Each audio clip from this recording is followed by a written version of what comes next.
राम राम। मैं गौरव कुमार आपका आपके यूट्यूब चैनल में स्वागत करता हूं। मैं आज बात करूंगा बजाज फाइनेंस के बारे में, जिस पे का एक दो दिन से काफ़ी तगड़ी चर्चा चल रही है और काफ़ी लोगों के अपने अलग अलग विचार हैं और अलग अलग राय है। और बजाज फाइनेंस में एक शार्प फॉल भी देखने को मिला, लगभग 7-8% का अपने हाई से, जिससे कि निवेशक भी डरे हुए हैं। तो जाहिर सी बात, निवेशक अपने आप को फंसा हुआ समझ रहा है। अब वो यह तय नहीं कर पा रहा है कि वो इससे बाहर निकले या इसमें बना रहे। तो इसी पे आज हम थोड़ा प्रकाश डालेंगे, कुछ फंडामेंटल के भी बारे में और कुछ टेक्निकल के भी बारे में, जिससे कि आप लोगों को पूरी तरीके से समझ में आ जाए कि अब इसमें आगे क्या करना है, क्या नहीं करना है, क्या कर सकते हैं, क्या नहीं कर सकते हैं, और जो लोग इसमें पहले से हैं उन्हें क्या मतलब अब करना है।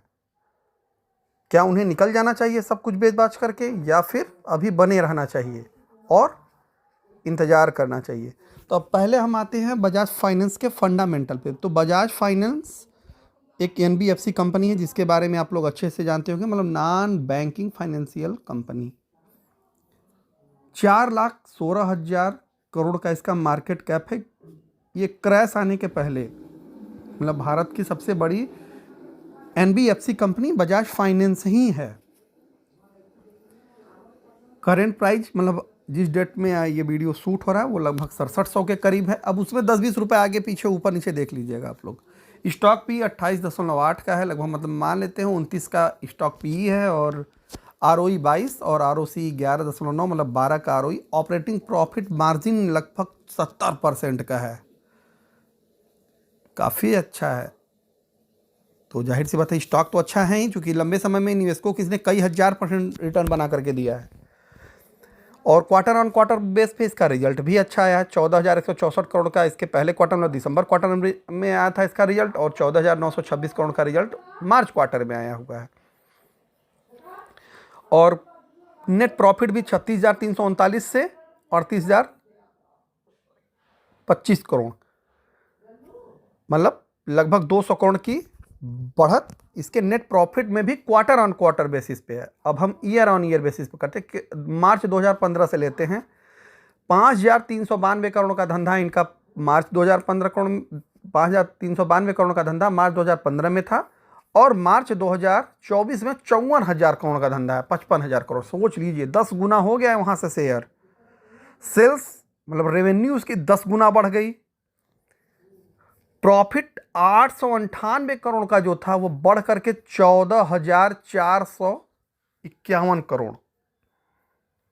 सोचिए लगभग 15 से 20 गुने के करीब इसके प्रॉफिट में भी बढ़ोतरी हुई। तो अब ये बताइए कि शेयर अच्छा है कि खराब, पहले ही मतलब नज़र से देखा जाए तो साधारण भाषा में आप कहेंगे कि शेयर अच्छा है। तो अब गड़बड़ी कहाँ आ गई? रिजर्व भी कंपनी के पास 76,000 करोड़ का है, तो अब गड़बड़ी कहाँ से आ गई? चैनल को लाइक वाइक करते रहिएगा, सब्सक्राइब करते रहिएगा, शेयर करते रहिएगा, और बहुत सारे वीडियो, बहुत सारे शेयर के बारे में वीडियो सेक्शन में डाले गए हैं। और क्वेश्चन आंसर सेशन प्रतिदिन 9:30 से 10 बजे आता है, और टेलीग्राम चैनल का लिंक चैनल के बायो में दिया गया है।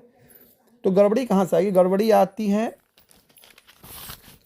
बजाज फाइनेंस की जो कमेंट्री थी, जो इनका गाइडेंस था, उसमें गड़बड़ी है। इन्होंने अपने गाइडेंस को थोड़ा सा डाउन कर दिया गया है। चिंता की बात यही है।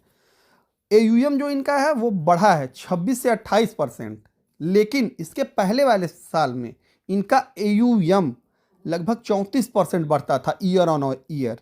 तो लगभग 6 से 8% का गाइडेंस में कमी तो एयूएम में होगी, मतलब एसेट अंडर मैनेजमेंट, मतलब जो कंपनियां एनबीएफसी और बैंकिंग सेक्टर एयूएम पे ज़्यादातर निर्भर रहती है, उनका एयूएम कैसा है। और इनका जो गाइडेंस था उसमें लिखा नेट इंटरेस्ट मार्जिन पे इम्पैक्ट पड़ सकता है। इम्पैक्ट मतलब डाउन हो सकता है इनका नेट इंटरेस्ट मार्जिन 30 से 40 बेसिस पॉइंट का। मतलब जैसे 1 रुपये कमा रहे थे, ये एक एग्जाम्पल मैं दे रहा हूँ, तो 30 से 40 पैसा आप कम कमाएंगे, मतलब 60 से 70 पैसे ही कमाएंगे इंटरेस्ट से। ये 1 रुपये की मैं बात कर रहा हूँ। अब आप लोग उसे जितना इनकी कमाई है उस पर आप लोग थोड़ा सा कैलकुलेट कर लीजिएगा। इंटरेस्ट मार्जिन क्या होता है?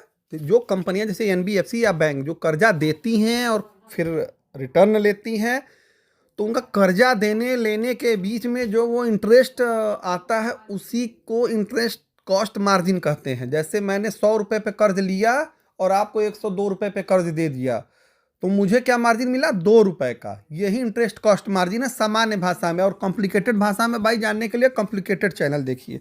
यहाँ पे मैं बहुत ज़्यादा कॉम्प्लिकेशन से नहीं बताता हूँ, चूँकि पढ़ाई वहीं जो चढ़े दिमाग के लेयर पे, रफ पर न फेयर पे, तो बहुत ज़्यादा टेक्निकल मत बनिए, नहीं तो दिक्कतें ज़्यादा बढ़ जाएंगी। और इनके रिजल्ट में, इनके प्रॉफिट में भी लगभग 21% का उछाल आया, जो कि आपने ऊपर देखा होगा, बताया भी गया है। जो सबसे बड़ी इसमें चिंता जताई जा रही है वो कॉस्ट ऑफ फंड की है। इनके कॉन कॉल में जो चिंता जताई गई है गाइडेंस में, कॉस्ट ऑफ फंड की, मतलब जिस रेट पे इन्हें फंड मिलता है, एफडी के लिए इन्हें ज़्यादा रेट देना हो जा रहा है, लेकिन लोन के लिए यदि ये ज़्यादा रेट देंगे तो इनका सेल्स डाउन हो जाएगा। तो अब ये जो कंपटीटिव व्यवस्था हो चुकी है कि मतलब ये सस्ते में कर्ज अवेलेबल कराने के लिए जाने जाते हैं। अब यदि ये महंगा कर्ज देंगे तो कोई लेगा? कोई नहीं लेगा। तो दबाव किसके पर पड़ेगा? मिला जुला करके कंपनी पे।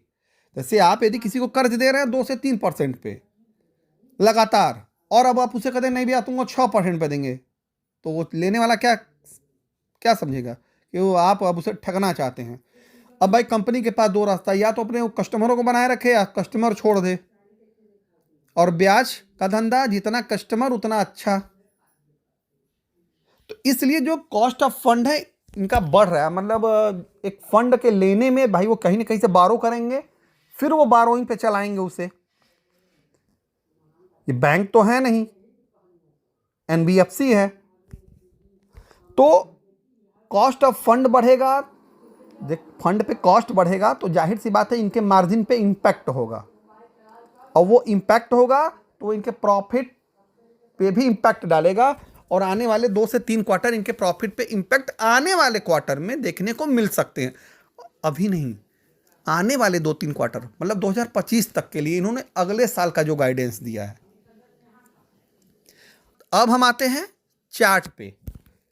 तो चार्ट पे पहले भी बताया गया है, और जो भी चैनल से जुड़े हुए वो लोग तो अभी नहीं फंसे होंगे, क्योंकि उनको बता दिया गया था कि 7350 के बाद ही इसमें फ्रेश बाइंग है। 7350 के बाद ही इसमें फ्रेश बाइंग है। 7350 के पहले इसमें फ्रेश बाइंग नहीं है। ट्रेडिंग के पर्पज से यह वक्त ध्यान से नोट कर लीजिएगा। ट्रेडिंग के बिहेव पे यदि आप इन्वेस्टर हैं long term, super long term, तो आप एसआईपी इस लेवल पे कर सकते हैं जिस लेवल पे आज है। अभी यह शेयर हो सकता है कि 6550 के लेवल को टेस्ट करे, मतलब 6550 के लेवल तक आ सकता है शेयर बजाज फाइनेंस का। तो वो आपके लिए अच्छी बाइंग अपॉर्चुनिटी रहेगी। और यदि आपको 6200 के लगभग मिलता है तो आपके लिए थोड़ा ये सस्ता शेयर अवेलेबल रहेगा। उस रेट पे आपको सस्ता रहेगा, तो आप इसमें निवेश के दृष्टिकोण से अपने पैसे को 10 से 20 बार में लगा सकते हैं आराम से, अपने फाइनेंशियल एडवाइजर की सलाह के द्वारा। ये मेरा कोई रिकमेंडेशन नहीं है, मेरी अपनी सोच है, अपना व्यू है। अभी क्या करना है? अभी बजाज फाइनेंस में ट्रेडिंग के लिए यहाँ से कोई भी अनाप शनाप ट्रेड नहीं लेंगे। कुछ लोग हो सकता है कि ट्रेड ले ले 100 रुपये बढ़ जाए, ये ट्रेड लेने का तरीका नहीं हुआ, ये तो फंसने का तरीका होगा। अरे मैंने तो लिया बढ़ गया, ये ऐसा नहीं होता। जब तक क्लियरिटी ना आ जाए, जब तक स्टॉक संभल ना जाए। इसने अपने निवेशकों को काफ़ी अच्छा रिटर्न बना कर दिया है, लेकिन लंबे समय में रिटर्न बना करके दिया, 1-2 दिन में रिटर्न बना करके नहीं दिया है। तो लंबे समय के लिए बजाज फाइनेंस अच्छा शेयर है। जो लोग इसमें हैं वो लोग सुरक्षित रहें, कोई दिक्कत नहीं है, कोई परेशानी नहीं है। लेकिन जो लोग अभी नई पोजीशन बनाना चाहते हैं तो वो लोग या तो एसआईपी में आप इसमें धीरे धीरे पोजीशन बनाइए और 6200 के लेवल का वेट करिए, तब थोड़ी क्वांटिटी बढ़ा दीजिए। लेकिन जो लोग ट्रेडिंग के लिहाज से इसमें घुसना चाहते हैं तो वो लोग 73 से 50 का लेवल वेट करें, या फिर इसके 6000 आने का वेट करें। यदि यहीं से शेयर ऊपर चला जाता है तब 7350 के लेवल का वेट करें, और नहीं तो 6000 के लेवल पे जब आता है तब हम एक बार ट्रेडिंग के लिहाज से इस पे चर्चा करेंगे। तो अभी के लिए बजाज फाइनेंस में इतना ही। चैनल को सब्सक्राइब, लाइक, शेयर करते रहिएगा, बेल आइकन जरूर दबा दीजिएगा। जो भी समस्या रहे उससे आप लोग टेलीग्राम पे भी पूछ सकते हैं, कमेंट सेक्शन में भी डाल सकते हैं और क्वेश्चन आंसर सेशन में भी आकर के पूछ सकते हैं। धन्यवाद। राम राम।